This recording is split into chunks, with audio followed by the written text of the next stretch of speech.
Hello friends, तो आज हम लोग आगे क्वेश्चन करने वाले हैं डिसोल्यूशन ऑफ पार्टनरशिप और फॉर्म का। चलो ठीक है, क्वेश्चन पढ़ते हैं जिसमें रियलाइजेशन अकाउंट बनाने वाले हैं हम लोग। ठीक है, realisation account, partners capital account और कैश अकाउंट तीनों रहेगा। रियलाइजेशन अकाउंट थोड़ा बड़े में बनाना सीख लो आप लोग, ठीक है, क्योंकि इसमें ज्यादा आइटम्स आते रहते हैं। इसमें थोड़ा कम भी छोटा रहेगा तो चलेगा, इसमें भी छोटा रहेगा तो चलेगा, लेकिन ये वाला बड़ा होना चाहिए। ठीक है, क्योंकि इसमें आइटम्स बहुत सारे आते हैं। चलो जी, क्वेश्चन पढ़ते हैं हम लोग। Raman and Richa were partners in a firm sharing profits in the ratio of 7:3 on 31st March 2011. The balance sheet of the firm was as follow. Okay, Raman and Richa partner थे और उनका profit sharing ratio क्या है 7:3 और 2011 में उनका balance sheet क्या है जो कि आपको दिख रहा है यहाँ पे। कब का है 31 मार्च 2011 में। नीचे क्या है, the firm was dissolved on 1st April 2011 and the assets and liabilities were settled as follow. अभी तो हमें ये सबसे मतलब नहीं है, क्योंकि बोल रहा है कि कब फर्म बंद हो रही है 1 अप्रैल 2011 में। ठीक है, 31 मार्च को 2011 का बैलेंस शीट है और अगले ही दिन कह लो, अगले महीने में मतलब खत्म हो रहा है। ठीक है, तो खत्म हो रहा है अब, तो क्या हमारा जब पार्टनर से हमारा फर्म खत्म होता तो हमारा पहला काम क्या रहता है कि सारे जितने भी आइटम्स हैं, जितने भी जो भी अकाउंट है हमारा, वो सारे अकाउंट को क्लोज करना है। जैसे लैंड, बिल्डिंग है, फर्नीचर है, डेटर, स्टॉक है, सन्ड्री क्रेडिटर है, सारे अकाउंट को ताले लगाओ उसके घर के, और सारे को कहाँ भेज दो, बड़े वाले घर में। कहाँ, रियलाइजेशन अकाउंट में। किस लिए, रियलाइज करने के लिए, मीन्स एसेट्स को बेचने के लिए, और क्रेडिटर को लायबिलिटी को पे करने के लिए। ठीक है, तो हमारा पहला स्टेप क्या रहता है कि जितने भी एसेट्स है उसको डेबिट साइड में ले आओ और जितने भी लायबिलिटी है उसको क्रेडिट साइड में। क्यों, क्योंकि एसेट्स का बैलेंस डेबिट होता है और लायबिलिटी का क्रेडिट होता है। तो चलो हम लोग काम अपना स्टार्ट करते हैं कि एसेट्स को सारा रियलाइजेशन अकाउंट में ले आते हैं रियलाइज करने के लिए। तो टूल पहले क्या है, लैंड और बिल्डिंग है। टू लैंड एंड बिल्डिंग आप लोग पूरा लिखना है। मैं शॉर्टकट लिखती हूँ, इसका मतलब ये नहीं कि शॉर्टकट एग्जाम में चलेगा। ठीक है, लैंड एंड बिल्डिंग कितना है 7,50,000, तो 7,50,000 अमाउंट डाल दीजिए, 7,50,000। फिर फर्नीचर है 1,20,000 का, तो 2 फर्नीचर करेंगे हम। दिख रहा है 2 फर्नीचर कितने का 1,20,000, 1,20,000। फिर क्या है, डेटर है, डेटर हमारा है 1,30,000 का।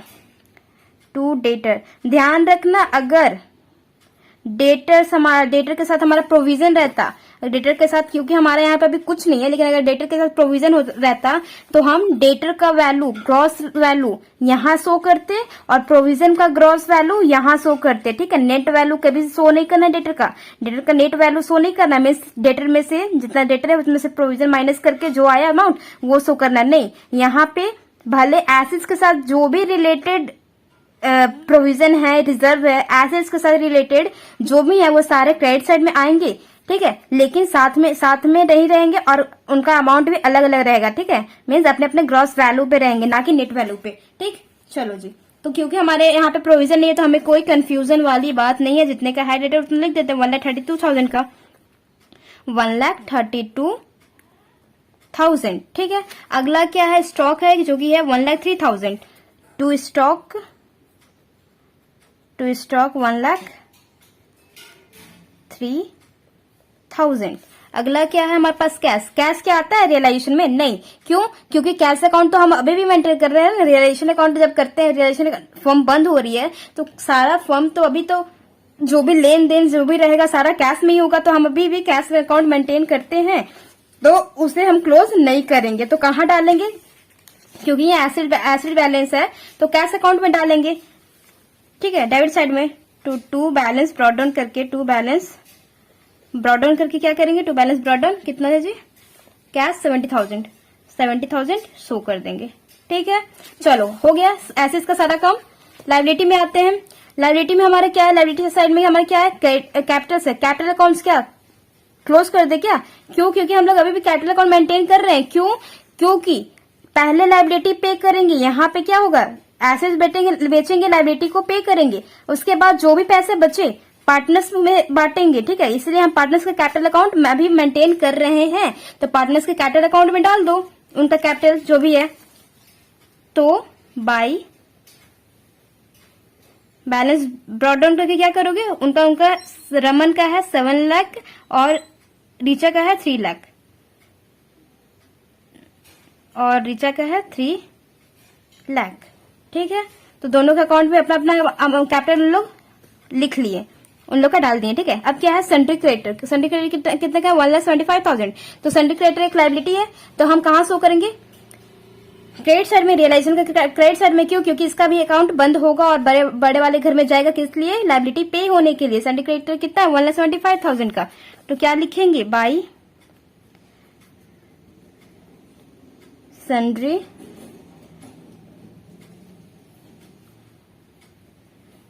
क्रेडिटर्स कितना है 1,75,000, 1,75,000, ठीक है जी। अब देखो अगर हमारे यहाँ पे कुछ रिजर्व वगैरह रहता तो वैसे भी क्या होता है, इससे पहले रिजर्व वगैरह रहता था, जनरल रिजर्व हो गया, वर्कमैन कंपल्सरी रिजर्व हो गया, कुछ भी रहा तो हम क्या करते थे उसको भी बांट देते थे, यानी कि खत्म कर देते थे। तो क्योंकि यहाँ पे हमारा नहीं है तो हम अभी यहाँ पे कुछ नहीं करेंगे, ठीक है। नहीं तो रहता तो हम लोग अब यहाँ पे बांट करके उसको खत्म ही कर देते, तो वो भी तो ऑलरेडी एज इट इज खत्म ही हो जाता है, हम लोग पहले से ही करते आए हैं, ठीक है। तो चलो अगला हम लोग एडजस्टमेंट पढ़ना स्टार्ट करते हैं कि पहले में क्या दिया हुआ। हमारा पहला काम तो हो गया कि एसेट्स को रियलाइजेशन अकाउंट के डेबिट साइड में ले आए, लायबिलिटीज को रियलाइजेशन अकाउंट के क्रेडिट साइड में ले आए। चलो अगला काम बेचने का काम होता है, अगला काम हमारा, ठीक है। कौन कौन रियलाइज हो रहा है, कितने कितने वैल्यू पे, ठीक है। जो नहीं रियलाइज होगा मीन्स जो नहीं बिकेगा, इट मीन्स कि उसका वैल्यू क्या है 0 हो गया है, इसमें इसलिए वो नहीं बिका। चलो जी पहला क्या है, land and building was taken over by Raman at a depreciation of 10% for cash. देखो लैंड बिल्डिंग जो है ना take over by Raman at a depreciation of 10% cash, 10% for cash. अब यहाँ पे कंफ्यूज करने के लिए दोनों दे देता है, जैसा कि हम पहले आपको बता चुके हैं कि अगर कोई एसिड्स अगर बिक रहा है तो क्या कैश में ही तो बिकता है, कैश आता है हमारे पास। तो हमने क्या बताया थे, अगर कोई पार्टनर ले रहा है, ठीक है, अगर बाहर वाला ले रहा है तब तो बाई कैश करके उसका एंट्री लिख दोगे, कैश करके जितना कैश आया उतना लिख दोगे। लेकिन अगर कोई पार्टनर ले रहा है तो उसका पार्टनर का नाम लिख लोगे, ठीक है, उतने ही वैल्यू से। तो यहाँ पे कंफ्यूज करने के लिए दे देता है, देखो पार्टनर का नाम भी दे दिया और कैश भी दे दिया है, ठीक है। तो कैश भी दे दिया तो बच्चे कंफ्यूज हो जाते हैं, कहते हैं कि अच्छा नाम है पार्टनर का, इट मीन्स क्या बाय रमन्स कैपिटल अकाउंट लिख देंगे जितने का लैंड बिल्डिंग का वैल्यू है। लेकिन हमें ये नहीं, हमें जब दोनों चीज दिख रहा है ना, अगर पार्टनर का नाम भी दिख रहा है और कैश भी दिख रहा है तो हमें इंपॉर्टेंस किसको देना है, कैश को देना है, ठीक है। इट मीन्स क्या कैश में हमारा काम हुआ है, ठीक। पार्टनर को नहीं शो करेंगे कि पार्टनर्स का नाम नहीं शो करेंगे, ठीक है। जब दोनों का आपका नाम लिखे, ये कंफ्यूज करने के लिए एग्जामिनर देगा आपको, ठीक है, कि पार्टनर का नाम भी दे देगा और कैश भी दे देगा। तो आपको इंपॉर्टेंस किसको देना है, कैश को देना है। इट मीन्स कैश में हुआ है सारा काम, तो बाय कैश लिखो, क्योंकि अभी बहुत कुछ रियलाइज्ड होगा तो हम इसको अंदर ही लिखेंगे, ठीक है। तो क्या करेंगे, लैंड एंड बिल्डिंग आप लोग पूरा लिखना गाइस, ठीक है। तो क्या कर रहा है, क्योंकि हम पार्टनर का नहीं लिखेंगे, हम किसको इंपॉर्टेंस देंगे, कैश को देंगे। इट मीन्स कैश में ही काम हुआ है, ये बिका है, तो हम क्या करेंगे, ये पार्टनर ने लिया कैश में हुआ तो उसमें कैश का ही इंपॉर्टेंस देंगे, ठीक है। क्या बोल रहे हैं 10% डेप्रिशिएशन, यानी कि लैंड और बिल्डिंग कितने की थी 7,50,000 की थी, 10% डेप लग गया, उस पर डेप्रिशिएशन लग गया तो क्या हो गया 75,000। तो 75,000 अब का वैल्यू प्रेजेंट में उसका वैल्यू का लैंड और बिल्डिंग का वैल्यू क्या है, डेप्रिशिएशन 10% का लग गया, यानी कि 75,000। देखो अच्छे से आप लोग वर्किंग नोट में भी शो कर लेना, क्योंकि इंप्रेशन अच्छा बनता है, ठीक है। वर्किंग नोट नीचे, जैसे आप लोगों का क्वेश्चन खत्म हो रहा है ना, तो आप नीचे वर्किंग नोट लिख करके कर सकते हो, शो कर सकते हो, ठीक है। तो वर्किंग नोट में क्या है, लैंड और बिल्डिंग का वैल्यू क्या है 7,50,000। 7,50,000 से कह रहा है कि 10% का डैप लग गया, यानी कि डेप्रिसिएशन लग गया 10%, तो क्या बन गया 75,000 वैल्यू हो गया। तो अभी प्रेजेंट में वैल्यू क्या है, डैप लगा है ना 75,000, तो प्रेजेंट में इसका वैल्यू क्या हो जाएगा 7,50,000 में से 7,50,000 में से माइनस कर दीजिए 75,000 को, ठीक है। तो वो हमारा प्रेजेंट का वैल्यू हो जाएगा किसका, लैंड और बिल्डिंग का। तो 7,50,000 में से माइनस करेंगे 1000 को तो हमारा आएगा 6,75,000। ठीक है, तो हमारा वैल्यू क्या होगा 6,75,000। ओके, तो हमारा लैंड और बिल्डिंग कितने पे रियलाइज हुआ है 6,75,000। समझ गए। पहले तो बात यहाँ पे है कि दो नाम दिया रहेगा, पार्टनर का भी और कैश का भी। तो आपको इंपॉर्टेंस क्या देना है कि कैश में हुआ है काम ये काम हुआ है कैश में। ठीक है, और डेप्ट लग गया यानी कि 10% डेप्रिसिएशन कितना बनता है उतना निकालिए, उसमें से उतना माइनस कर लीजिए। ठीक है, और वो फिर वैल्यू शो कर दीजिए। ठीक, सेकंड पॉइंट हमारा है creditors of 1,25,000 took over stock and debtors in full settlement of their claim. Means क्या है, इसका मतलब क्या है, क्रेडिटर्स ऑफ 1,25,000 हमारा क्रेडिटर था कितने का। ये बहुत मोस्ट इंपॉर्टेंट पॉइंट है। ठीक है, इस पर ध्यान थोड़ा देना, इसलिए हमने ये वाला क्वेश्चन चूज किया है। ठीक है, क्या है क्रेडिटर 1,25,000। हमारे पास क्रेडिटर कितने थे 1,75,000। राइट, 1,75,000 1,75,000 के मेरे पास क्रेडिटर थे। 1,75,000 उसमें से 1,25,000 इसमें से 1,25,000 है ना। हाँ 25,000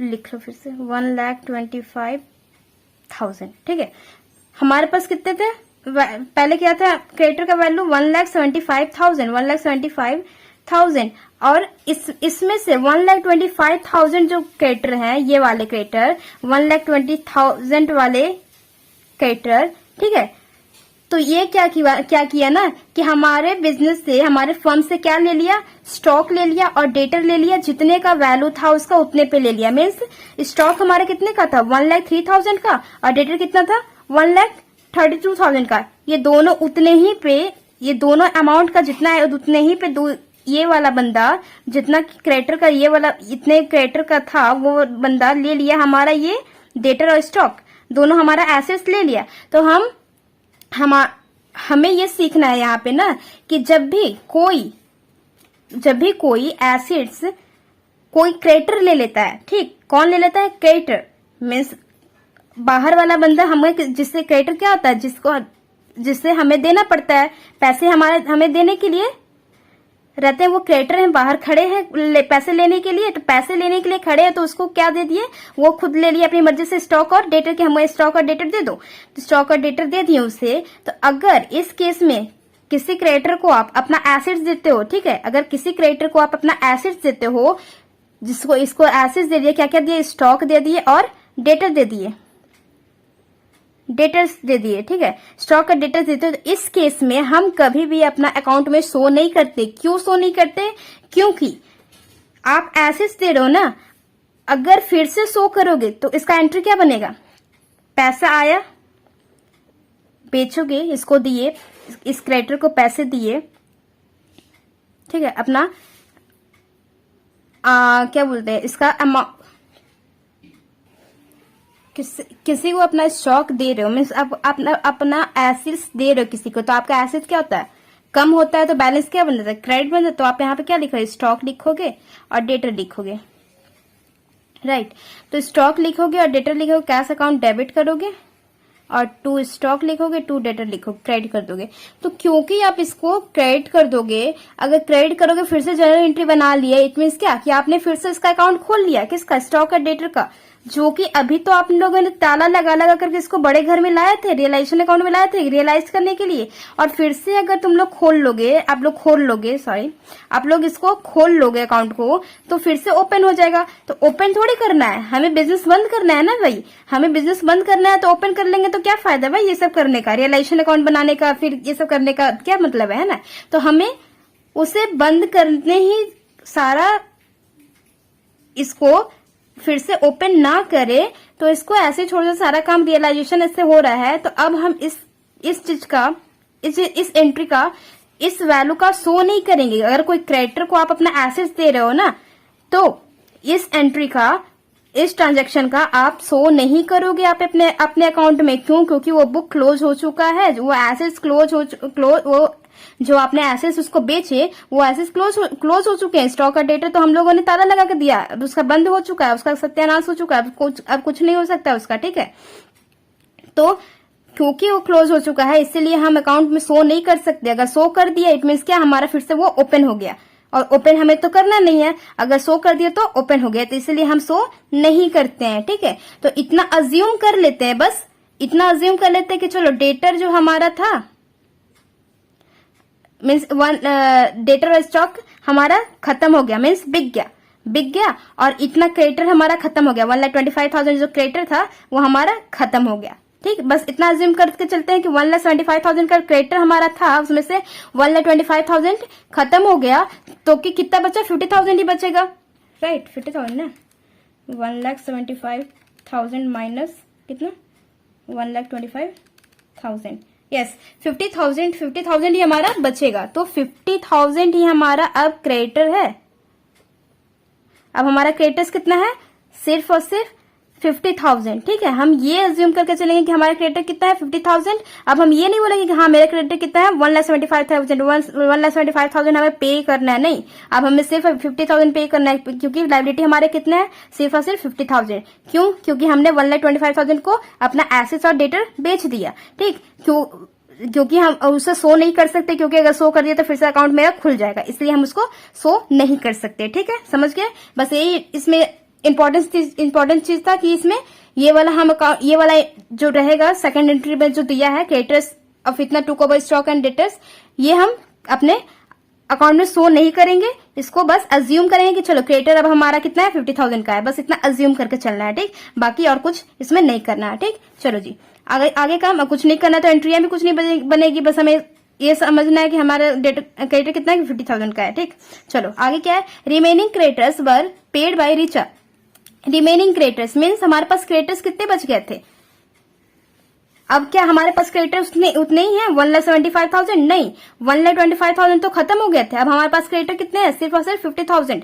तो 50,000 क्रेडिटर का क्या बोल रहा है ना कि remaining creditors were paid by Richa. Richa ने पे कर दिया उन लोग को, जितने इतना क्रेडिटर था, 50,000 का क्रेडिटर था, उससे किसने पे कर दिया, रिचा ने। तो क्या क्रेडिटर को पे करना कोई पार्टनर का रिस्पॉन्सिबिलिटी होता है क्या, नहीं, ये तो फर्म की रिस्पॉन्सिबिलिटी है। तो फर्म के पॉइंट ऑफ व्यू से सोचो कि अब फर्म क्या करेगी, वो फर्म रिचा को बाद में उसके पैसे देगी, क्योंकि फर्म के पास उसका कैपिटल अकाउंट अवेलेबल है, तो उसके कैपिटल में डाल देगी। कैपिटल अकाउंट में डाल देगी मीन्स क्रेडिट कर देगी उसके बैलेंस को, रिचा के कैपिटल अकाउंट को क्रेडिट कर देगी। तो हमारा क्या होगा,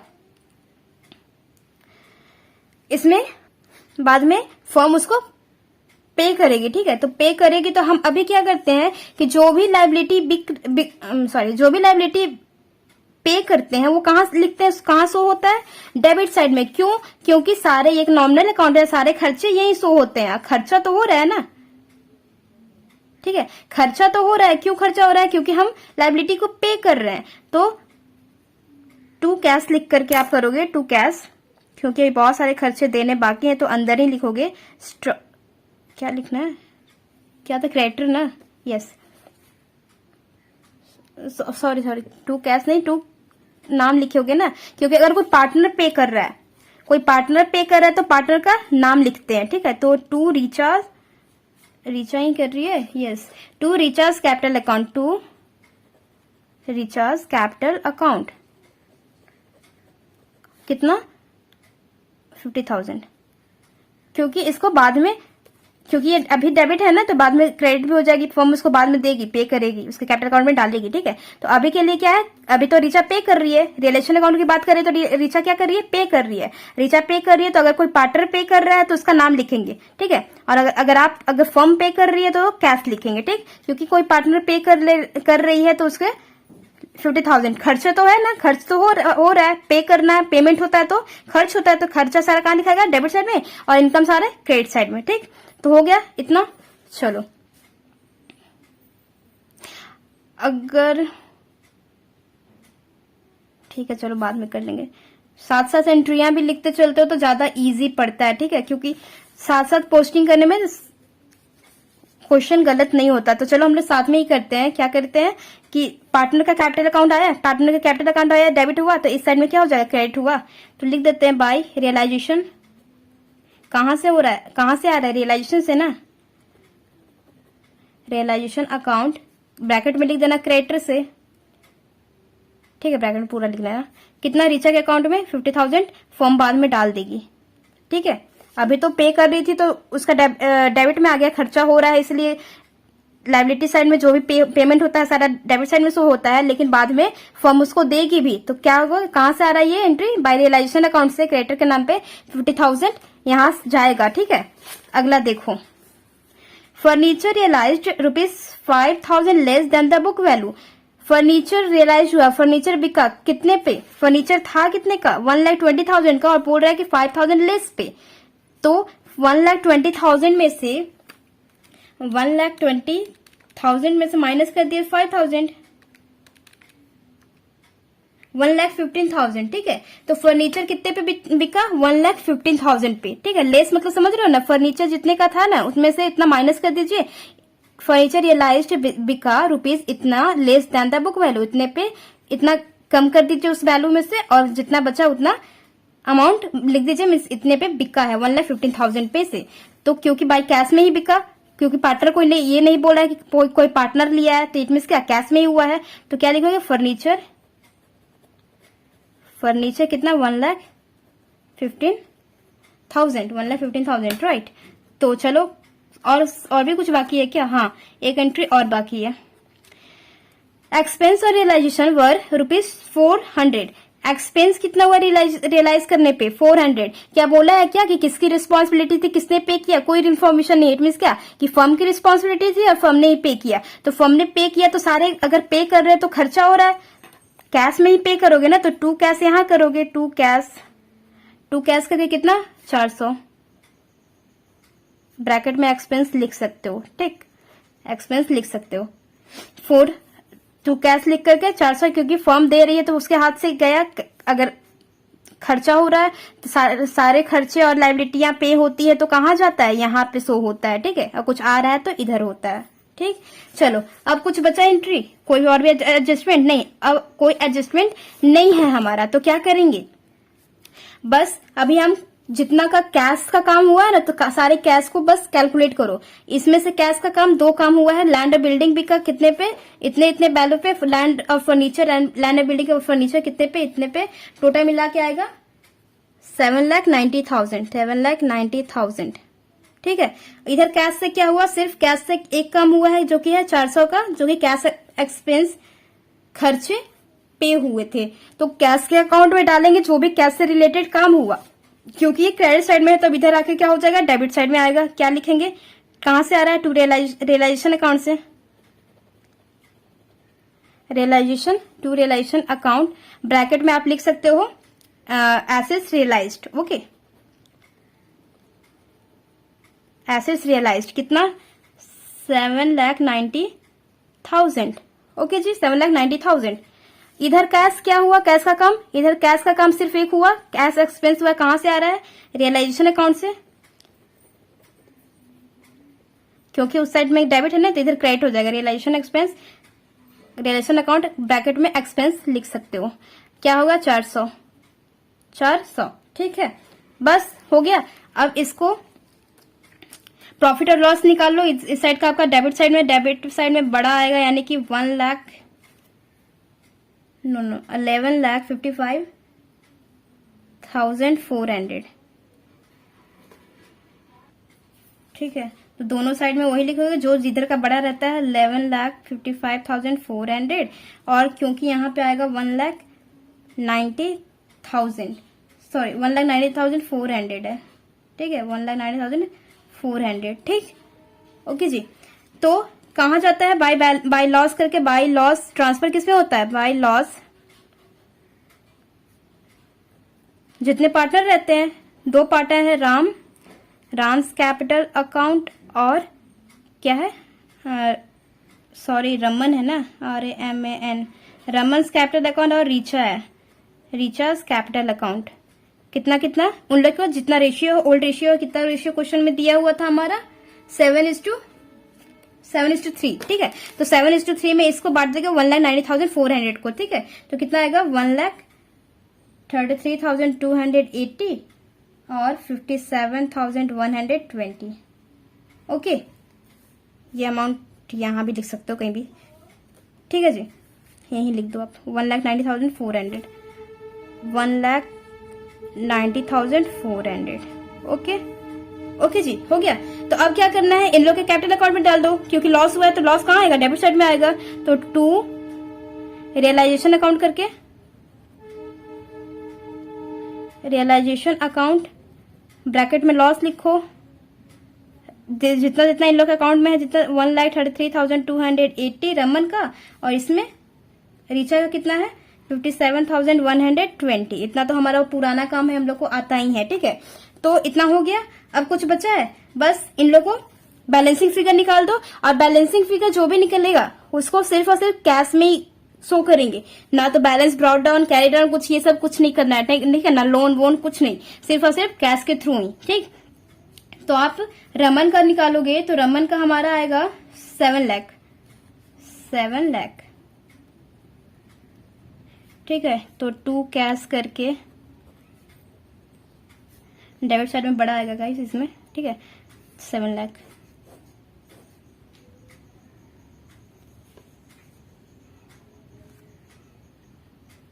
फिर यहाँ आएगा 5,66,720, और इसका साइड भी क्रेडिट साइड में बड़ा आएगा, जो कि है 3,50,000, 3,50,000। ये तो ऑलरेडी हम लोग को आता है, बस कैश लिख देना, यहाँ पे कोई और कुछ बैलेंस कैरी डाउन वगैरह नहीं होगा, सिर्फ और सिर्फ कैश में ही होगा।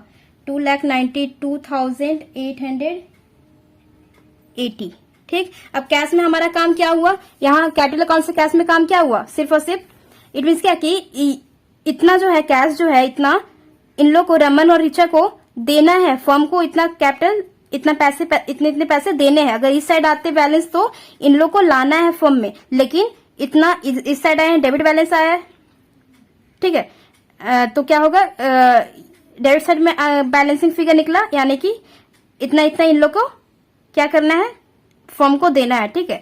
तो देगी तो पैसे खर्च होंगे, पैसे जाएंगे तो इस क्या होगा, लॉस है, तो बैलेंस क्या हो जाएगा, क्रेडिट होता है, कैश जाते हैं। तो कैश में क्या लिखोगे, by Raman's capital account, Raman's capital account कितना 5,66,720, और by recharge capital account, recharge capital account कितना 2,92,880, ठीक। अब इन दोनों को आप ऐड कर लो, अगर बराबर आ गया तो इट मीन्स आपका आंसर सही है। ओके जी, 7,90,000 प्लस 70,000, 8,60,000, ठीक है, 8,60,000। यहाँ भी सेम आएगा 8,60,000। Okay guys, okay, that's all for today, till then bye bye, take care.